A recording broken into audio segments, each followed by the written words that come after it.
কর্মক্ষেত্রে কম্পিউটারের সামনেই আমাদের বেশি সময় পার করতে হয়।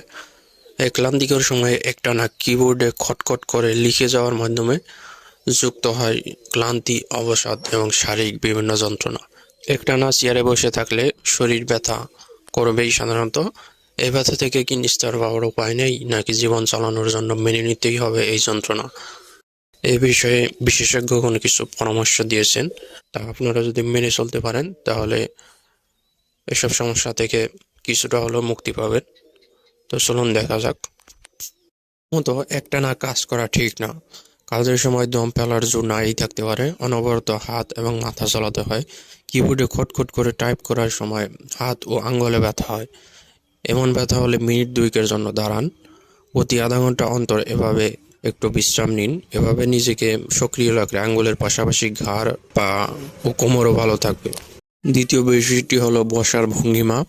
অনেক সময় আমাদের দেহভঙ্গিমা অনেকটা বেঁকে যায় সঠিকভাবে না বসার কারণে। কাজ করার সময় অনেকে ঝুঁকে টাইপ করতে ভালোবাসেন।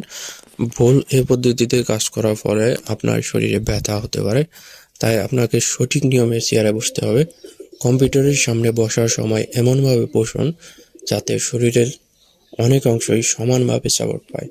বাড়িতে যারা কাজ করেন তারা অবশ্যই গেমিং চেয়ার বা অর্গোনমিক চেয়ার কিনে নিতে পারেন।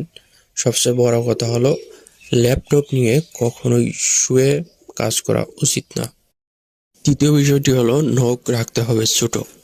আপনার নখ যদি বড় হয় তাহলে টাইপ করতে অসুবিধা হবে, এমনকি মাউস নড়াচড়া করার সময় ঝামেলা পোহাতে হবে, তাই নখ ছোট করে নিন।